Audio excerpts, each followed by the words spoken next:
Bersyukur untuk ibadah yang boleh bersama-sama kita lakukan pada hari Minggu ini. Jemaat sekalian, dengarkanlah firman Tuhan. Nyanyikanlah nyanyian baru bagi Tuhan.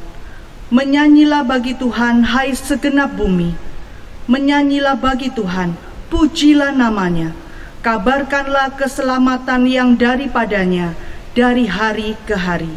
Mari kita bersama-sama mempersiapkan hati. Kita bersama-sama dengan sadar mengikuti bahwa ibadah ini kita mulai dengan satu keyakinan, bahwa pertolongan kita datangnya dari Tuhan yang menciptakan langit dan bumi, Allah yang tetap setia untuk selama-lamanya dan yang tidak pernah meninggalkan perbuatan tangannya. Turunlah atas kita sekalian berkat yang datangnya dari Allah Bapa, Allah Anak, dan Allah Roh Kudus. Amin.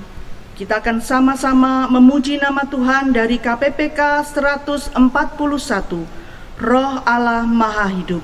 KPPK 141, Roh Allah Maha Hidup.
Kita bersama-sama mempersiapkan hati kita. Kita akan melakukan doa syafaat bersama-sama. Kita akan berdoa untuk yang pertama, daerah-daerah yang terinfeksi virus corona COVID-19. Kita doakan supaya pemerintah boleh mempunyai hikmat bagaimana bisa menangani, memperkecil resiko dari penyebaran virus ini. Yang kedua, kita akan sama-sama berdoa untuk anggota tim medis di dalam segala keterbatasan, kekurangan, peralatan-peralatan, masker, dan hand sanitizer, dan yang lainnya. Kita doakan supaya Tuhan yang menolong, memberkati. Bapak Presiden boleh segera bisa bekerja sama untuk memenuhi kebutuhan alat-alat ini. Dan yang ketiga, kita akan sama-sama berdoa untuk kita sekalian, supaya kita boleh sebagai orang-orang yang beriman, tahu bagaimana bisa bekerja sama, bagaimana bisa menolong pemerintah dalam membatasi, dalam memutuskan penyebaran virus ini, dengan boleh bersama-sama menahan diri, tinggal di rumah. Mari kita sama-sama berdoa untuk ketiga hal ini. Bapa di dalam kerajaan surga, kami bersyukur dan berterima kasih. Hari ini kami masih boleh bersama-sama beribadah. Dan hari ini Tuhan, kami mau menaikkan doa-doa ini. Kami mau berdoa untuk tempat di Indonesia ini, di mana juga sudah terinfeksi corona di berbagai daerah. Tuhan, kami berdoa supaya pemerintah daerah, Tuhan berikan hikmat bagaimana boleh bekerja sama dengan berbagai pihak untuk bisa membatasi penyebaran virus ini. Tuhan memberkati untuk pemerintah-pemerintah yang ada boleh dengan tegas menindak orang-orang yang masih berkumpul bersama-sama dan tidak menghiraukan himbauan pemerintah. Tuhan yang menolong supaya sungguh Tuhan pemerintah boleh memikirkan yang terbaik untuk pembatasan penyebaran virus ini. Dan kami juga berdoa pada hari ini kami mengingat untuk orang-orang yang ada di garis depan, para ahli-ahli medis. Tuhan memberkati, Tuhan menolong, Tuhan mereka dalam segala keterbatasan peralatan kesehatan yang ada. Tuhan yang menolong supaya sungguh Tuhan Engkau yang memberikan hikmat kepada Presiden Jokowi boleh bagaimana bekerja sama dengan berbagai pihak untuk bisa memenuhi kebutuhan akan alat-alat kesehatan. Dan Tuhan sendiri yang menolong kami semua sebagai anak-anak Tuhan di dalam segala aktivitas kami. Kami boleh membantu pemerintah untuk bisa membantu memutuskan, mengurangi penyebaran virus dengan boleh tetap tinggal di rumah dan boleh mengurangi aktivitas-aktivitas yang tidak perlu. Terima kasih Tuhan. Dan kami juga berdoa pada hari ini untuk setiap kami, Tuhan memberkati untuk kesehatan kami pada saat kami bersama-sama di dalam rumah. Tuhan Engkau sendiri yang mau menolong, menjaga supaya kami boleh sungguh-sungguh di dalam segala hal yang terjadi, kami boleh tetap tahu bagaimana bersyukur kepada Tuhan. Terima kasih ya Tuhan, dengarkanlah doa kami dan biarlah Engkau sendiri yang boleh menjawab sesuai dengan rencanamu dan waktumu. Di dalam nama Tuhan Yesus Kristus kami berdoa dan mengucap syukur. Amin. Mari kita sama-sama dengan segala gereja, di segala tempat dan di segala abad, kita akan melakukan pengakuan iman rasuli. Kita akan mengaku demikian. Aku percaya kepada Allah, Bapa yang Maha Kuasa, Khalik langit dan bumi, dan kepada Yesus Kristus, Anaknya yang tunggal Tuhan kita, yang dikandung dari Roh Kudus, lahir dari anak darah Maria, yang menderita sengsara, di bawah pemerintahan Pontius Pilatus, disalibkan, mati dan dikuburkan, turun ke dalam kerajaan maut. Pada hari yang ketiga, bangkit pula dari antara orang mati, naik ke sorga, duduk di sebelah kanan Allah, Bapa yang Maha Kuasa. Dan dari sana ia akan datang untuk menghakimi orang yang hidup dan yang mati. Aku percaya kepada Roh Kudus, gereja yang kudus dan am, persekutuan orang kudus, pengampunan dosa, kebangkitan tubuh, dan hidup yang kekal. Amin. Kita akan sama-sama membuka Alkitab kita. Kita akan melakukan bacaan bertanggapan. Bacaan bertanggapan pada hari ini diambil dari Yohanes pasal 1 ayat 29 hingga ayatnya yang ke-36. Yohanes pasal 1 ayat 29 hingga ayatnya yang ke-36. Kita akan membaca secara bergantian. Pada keesokan harinya, Yohanes melihat Yesus datang kepadanya, dan ia berkata, "Lihatlah anak domba Allah yang menghapus dosa dunia." Dialah yang kumaksud ketika kukatakan, kemudian daripadaku akan datang seorang yang telah mendahului aku, sebab dia telah ada sebelum aku. Dan aku sendiri pun mula-mula tidak mengenal dia. Tetapi untuk itulah aku datang dan membaptis dengan air, supaya ia dinyatakan kepada Israel. Dan Yohanes memberi kesaksian, katanya, aku telah melihat Roh turun dari langit seperti merpati, dan dia tinggal di atasnya. Dan aku pun tidak mengenalnya, tetapi dia yang mengutus aku untuk membaptis dengan air, telah berfirman kepadaku, jikalau engkau melihat Roh itu turun ke atas seseorang dan tinggal di atasnya, dialah itu yang akan membaptis dengan Roh Kudus.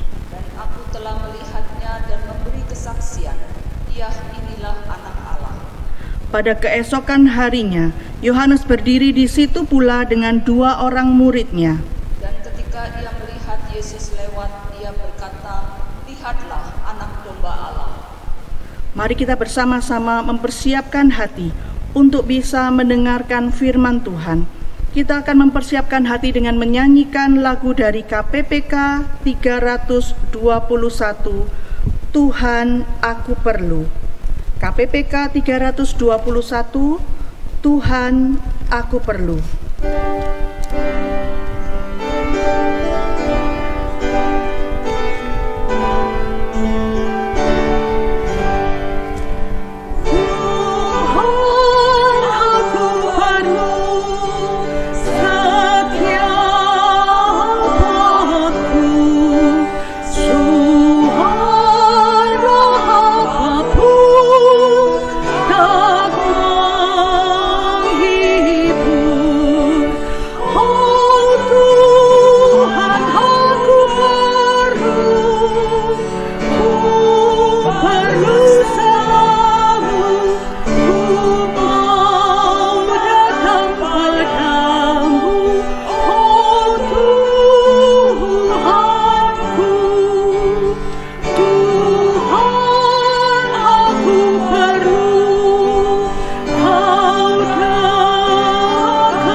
Tuhan aku perlu, suka atau duka,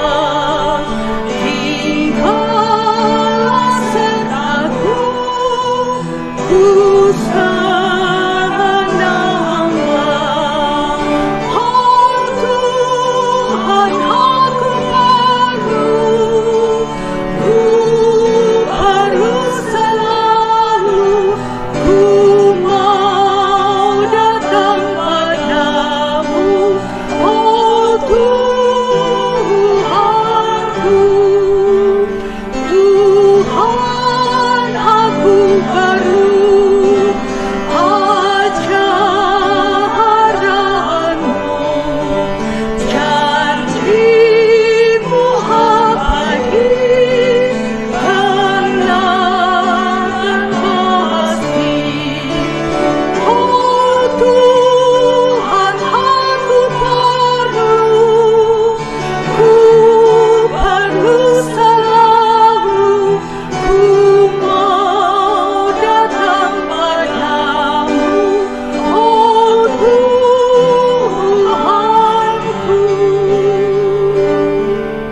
Firman Tuhan pada hari ini akan disampaikan oleh penginjil Ruslili. Waktu dan tempat saya serahkan.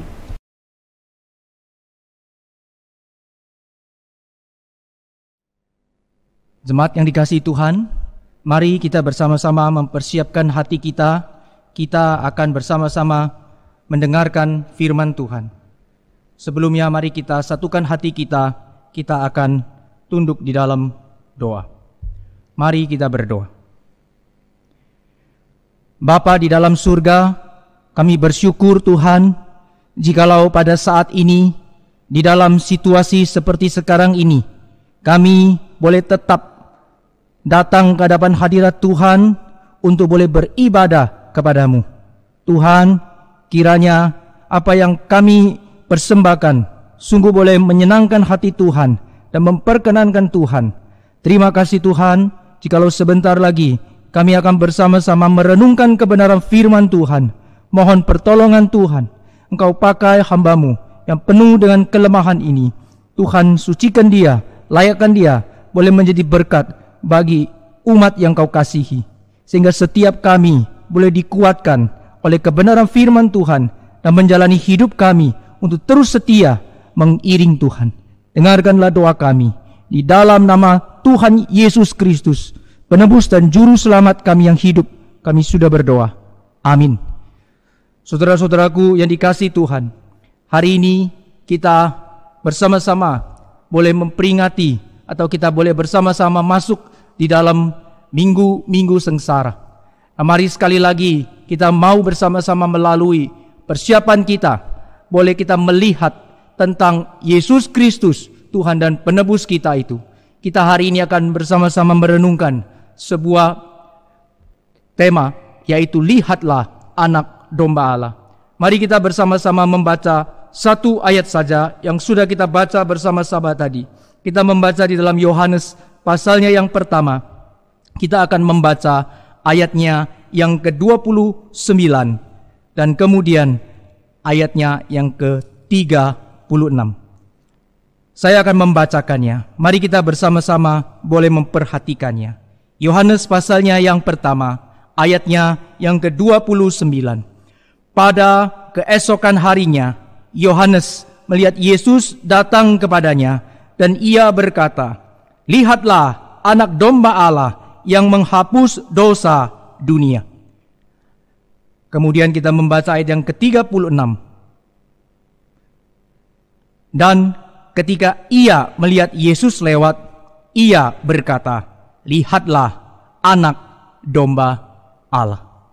Demikianlah pembacaan firman Tuhan hari ini, dan kita akan bersama-sama merenungkan tentang Yesus Kristus, yaitu anak domba Allah. Saudara-saudaraku, jemaat yang dikasihi Tuhan, kita telah merenungkan tentang Yesus Kristus sebagai anak yang dikasihi oleh Bapa di dalam perikop pada saat Tuhan Yesus itu dibaptis, yang boleh menunjukkan kepada kita bahwa Dia adalah anak Allah dan Allah sendiri yang boleh menyatakan kesaksian itu. Nah, pada saat ini kita akan bersama-sama merenungkan tentang Yesus Kristus sebagai anak domba Allah, dan kesaksian ini adalah benar, dan kesaksian ini telah ditulis oleh kitab suci, Roh Kudus yang telah memberikan inspirasi, dan Roh Kudus sendiri yang boleh menyatakannya kepada Yohanes untuk boleh menyatakan kepada kita semua hari ini yang membaca firman Tuhan. Yesus Kristus adalah anak domba Allah. Lihatlah apa yang dinyatakan oleh Yohanes pada saat ia melihat Yesus datang kepadanya. Lihatlah anak domba Allah yang menghapus dosa dunia. Saudara-saudaraku yang dikasihi Tuhan, marilah kita bersama-sama. Pertama, saya mengajak kita semua merenungkan bersama-sama tentang Yesus Kristus sebagai anak domba Allah. Apa maksudnya Yesus sebagai anak domba Allah? Bagian yang pertama ini saya mengajak kita untuk boleh bersama-sama melihat satu sifat daripada apa yang disebutkan sebagai domba. Saudara-saudara, jikalau kita melihat sifat daripada domba, maka kita boleh lihat salah satu yang boleh kita belajari bersama-sama adalah apa yang disebut dengan meekness atau kelembutannya. Saudara-saudara, domba itu adalah seekor binatang yang boleh dinyatakan tentang kelembutannya. Oleh sebab itu, seringkali kita boleh melihat domba itu boleh digambarkan di dalam seluruh sifat-sifatnya berkaitan dengan kelembutannya ini. Tapi jikalau kita mau lihat tentang kelembutan ini, sekali lagi Alkitab juga ada melihat tentang kelembutan ini dicatat di dalam Alkitab. Ada Nabi Musa itu dinyatakan bahwa dia juga lembut hati. Tapi kita boleh sekali lagi melihat, dan saya mengajak kita akan sekali lagi melihat kepada Yesus Kristus yang boleh kelembutannya melebihi siapapun, melebihi Musa, melebihi seluruh orang-orang suci yang ada di tengah dunia ini.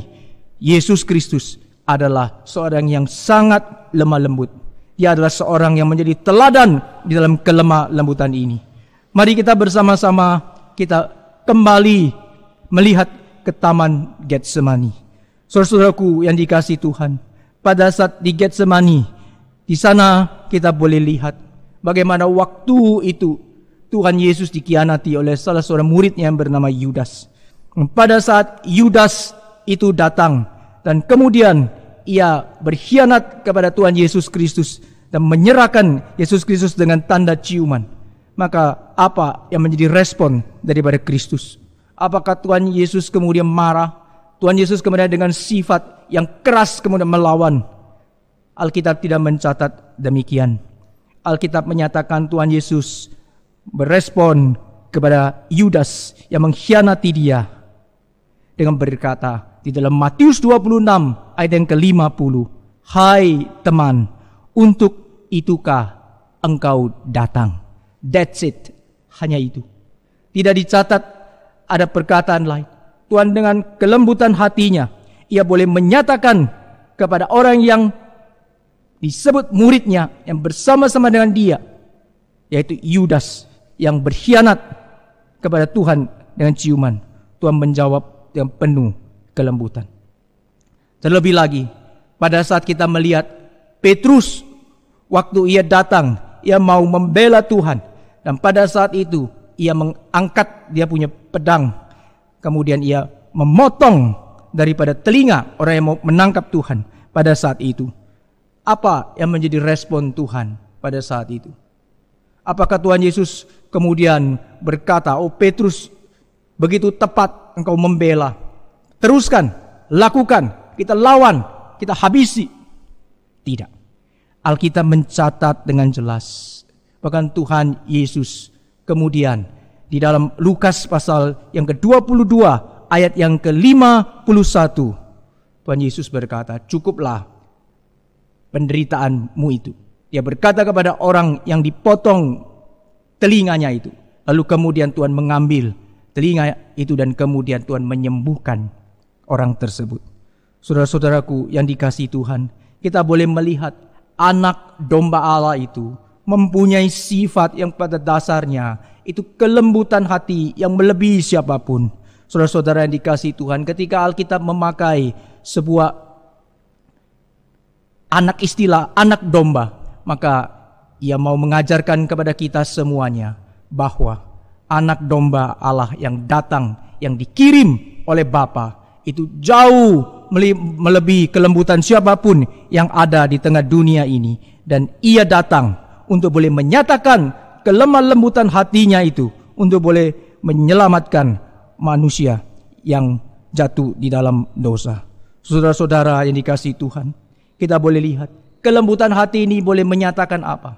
Kelembutan hati ini boleh menyatakan satu hati yang rendah hati di hadapan Tuhan, satu hati yang taat kepada Tuhan melebihi siapapun. Saudara-saudara yang dikasihi Tuhan, Yesus Kristus itu adalah anak tunggal Allah. Dia yang memperkenan hati Bapa, ia yang dikasihi Bapa, dan ia adalah Allah sendiri. Tapi waktu ia datang ke tengah dunia ini, kita boleh melihat bahwa ia datang dengan apa? Penuh ketaatan. Kelembutan hati Kristus itu menyatakan kerendahan hati Kristus. Ia begitu taat kepada Bapa yang telah boleh mengutus dia menggenapkan rencana daripada keselamatan. Saudara-saudaraku yang dikasihi Tuhan, kiranya hal ini boleh mengingatkan kita pada bagian yang pertama, bahwa Yesus Kristus itu adalah seorang yang memberikan teladan bagaimana taat kepada Bapa, penuh dengan kerendahan hati, boleh menggenapi rencana di dalam hidupnya yang telah ditetapkan. Ini boleh mengingatkan kita semuanya sebagai anak-anak Tuhan bahwa hendaklah kita meneladani Yesus Kristus. Biarlah hidup kita pun kita boleh mempunyai kelemah lembutan yang sama. So, seringkali orang pikir lemah lembut itu berarti menjadi lemah gemulai. Bukan. Lemah lembut bukan lemah gemulai. Lemah lembut itu mengerti kapan dan mengerti bagaimana yang harus dilakukan. Ada waktunya boleh berkata ya, ada waktunya boleh berkata tidak. Mesti taat. Saudara-saudaraku yang dikasihi Tuhan, terhadap kehendak Bapa, terhadap perintah Tuhan, terhadap hidup kita kepada Tuhan, kita punya satu hati yang mesti kita teladan kepada Yesus Kristus, yaitu kita mesti mempunyai hati yang lemah lembut, taat, boleh menjalankan seluruh kehendak Allah di dalam hidup kita. Saudara-saudara, ini bagian pertama yang kita boleh melihat daripada sifat daripada domba yang boleh ditulis dalam kitab suci. Dan ini mengarahkan kita kepada yang kedua, kita akan bersama-sama boleh melihat bagian yang kedua, anak domba Allah. Ini menunjuk kepada satu hal yang penting yang sudah dinyatakan di dalam kitab suci, yang menunjuk kepada apa? Kepada domba Paskah. Saudara-saudara yang dikasihi Tuhan, Domba Paskah itu apa? Domba Paskah itu adalah satu domba yang telah ditetapkan oleh Tuhan Allah, yang mesti dipersiapkan oleh umat Israel ketika mereka mau dibebaskan keluar daripada perbudakan Mesir. Maka Allah meminta kepada bangsa Israel untuk boleh menyiapkan domba jantan yang dipersiapkan supaya boleh dipersembahkan, supaya boleh kemudian itu dibunuh, kemudian itu menjadi satu persembahan atau korban untuk boleh membebaskan bangsa Israel dari perbudakan pada saat itu. Nah, saudara-saudara yang dikasihi Tuhan, Rasul Paulus juga boleh mengingatkan kepada kita dengan boleh menyebutkan satu sebutan bahwa Christ our Passover, artinya adalah Kristus itu adalah Paskah kita. Dan kemudian di dalam bagian yang lain itu Rasul daripada Petrus, dia juga mengatakan satu ayat yang indah, bahwa setiap kita itu ditebus bukan dengan barang-barang yang fana, juga bukan dengan emas dan perak, tetapi dengan darah Kristus yang mahal harganya, yang seperti domba yang tidak bercacat dan tidak bercelah. Nah, ini menjadi satu persyaratan yang pasti, persyaratan yang mutlak, yang diperlukan, yang harus ada, yang Tuhan sudah tetapkan. Di dalam Keluaran pasalnya yang ke-12, ayatnya yang ke-11, di sana Alkitab telah mencatatkan pada saat Tuhan meminta kepada umat Israel, mereka supaya mempersiapkan anak domba. Maka Tuhan berkata di dalam Keluaran pasal yang ke-12 ayat yang ke-5, anak dombamu itu harus jantan, tidak bercela, berumur setahun. Ini menjadi satu persyaratan yang Tuhan boleh tetapkan. Jadi tidak bercacat dan tidak bercela. Ini menjadi syarat mutlak. Dan hal ini boleh menunjuk kepada Yesus Kristus pada saat dinyatakan, inilah anak domba Allah yang mengangkut, yang menanggung daripada dosa, yang menghapus daripada dosa dunia. Maka ini boleh mengingatkan kita bahwa hanya satu pribadi yang telah Allah siapkan, yang telah Allah tunjuk untuk boleh menjadi korban yang puncak, yang final untuk boleh menyelamatkan kita semua. Dan ini mesti dipenuhi syaratnya, tidak bercacat dan tidak bercela. Maka kita bisa lihat saudara-saudaraku yang dikasihi Tuhan, di dalam seluruh pelayanan hidup Tuhan ketika berinkarnasi di tengah dunia ini, maka Tuhan Yesus itu dia sama seperti kita. Ia datang menjadi manusia, firman menjadi daging sama seperti kita. Ia bisa merasakan segala penderitaan kita. Ia bisa lapar, ia bisa haus, ia bisa merasakan apa yang manusia rasakan. Tetapi ada satu hal, yaitu ia tidak berdosa. Ini yang menjadi syarat mutlak yang harus dipenuhi. Oleh sebab itu, korban anak domba Allah ini menjadi satu-satunya pengharapan bagi umat manusia. Ia menjadi korban yang memperkenan hati Allah. Dia harus tidak bercacat, tidak bercela. Di dalam menebus kita manusia yang berdosa, maka manusia yang menjadi korban yang ditetapkan oleh Allah itu haruslah yang tidak berdosa. Oleh sebab itu hanya satu orang, hanya satu yang telah ditetapkan Allah, yaitu anak tunggal Allah yang telah datang ke tengah dunia ini, dan ia disebut anak domba Allah.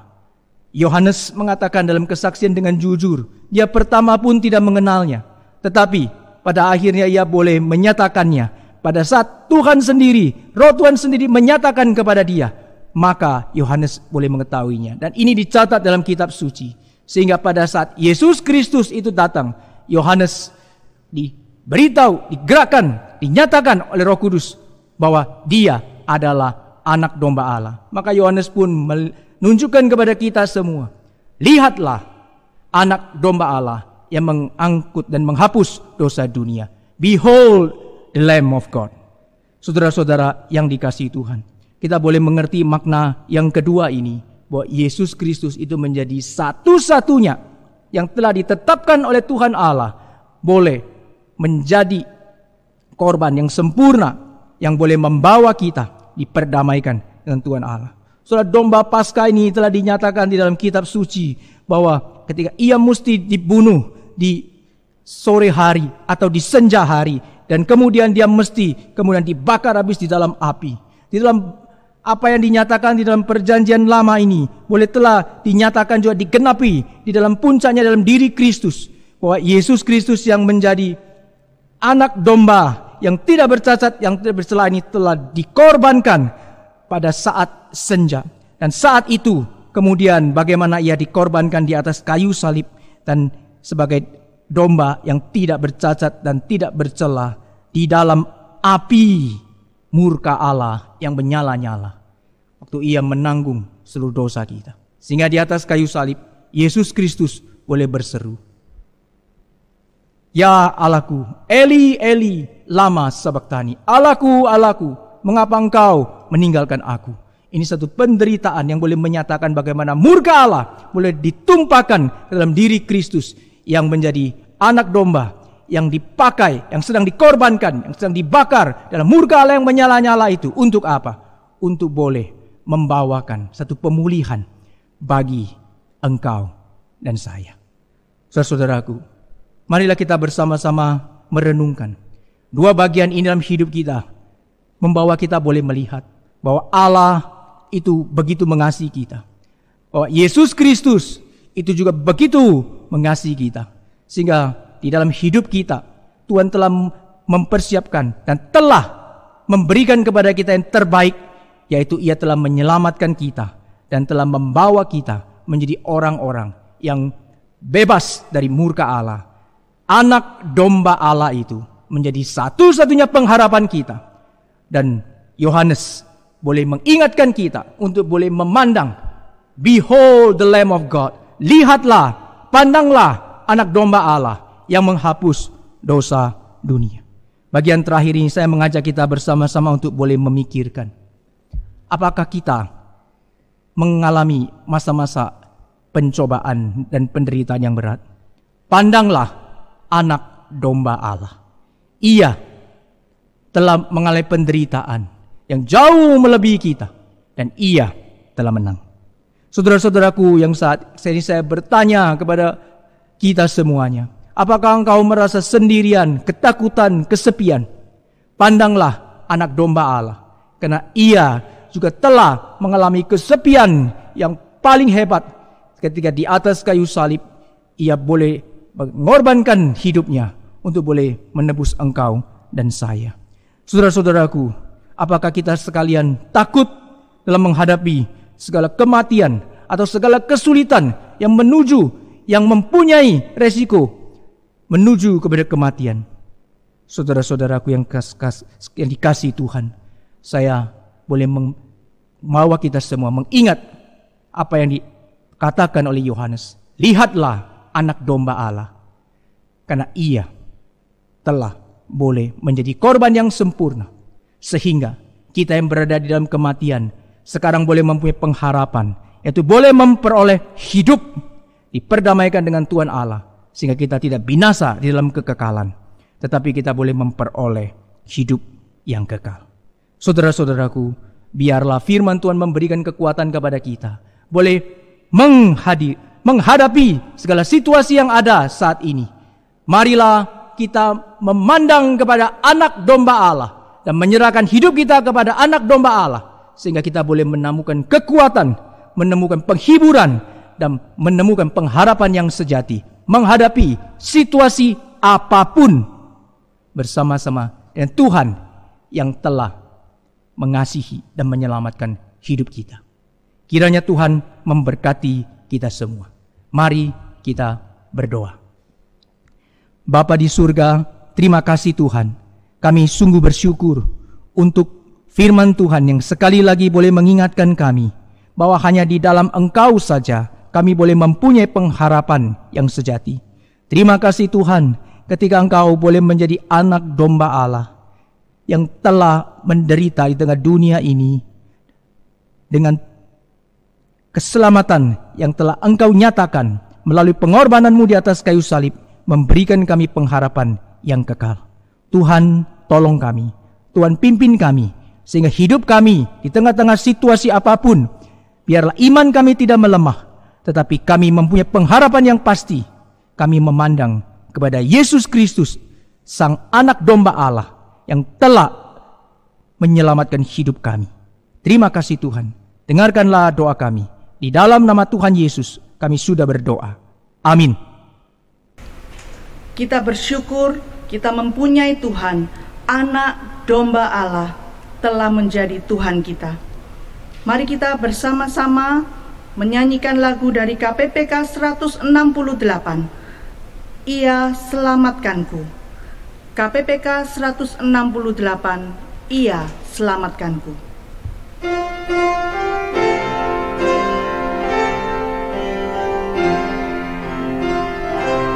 Ku terjatuh dalam dosa, jauh dari jalan benar kasih-Nya. Sungguh pun ku menolaknya, Ia rela mati menggantikanku. Ia selamatkan dan bebaskan aku. Di Golgota tanggung hukumanku. Ia menghapus segala dosaku. Ada damai di hatiku. Ku dipelukan Tuhanku, sehingga ku melihat rusuknya. Dan tergeraklah hatiku oleh kasih dan besar rahmat-Nya. Ia selamatkan dan bebaskan aku. Di Golgota tanggung hukumanku. Ia menghapus segala dosaku. Ada damai di hatiku.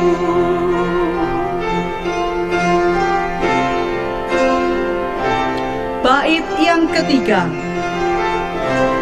Tak terduga yang ku terima, sukacita kidung bahagia. Padaku rahmat-Nya diberi, dan kau pun kan diberi oleh-Nya. Ia selamatkan dan bebaskan aku. Di Golgota tanggung hukumanku. Ia menghapus segala dosaku.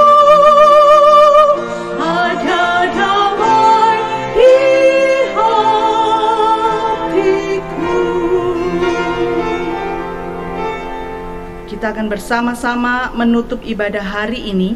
Kita akan menyanyikan doksologi dan doa berkat akan diberikan oleh penginjil Ruslili.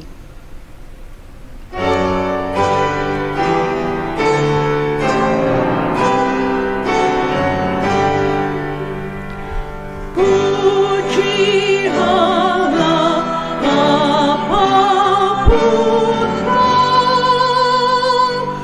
puji Allah Roh Kudus. Ketika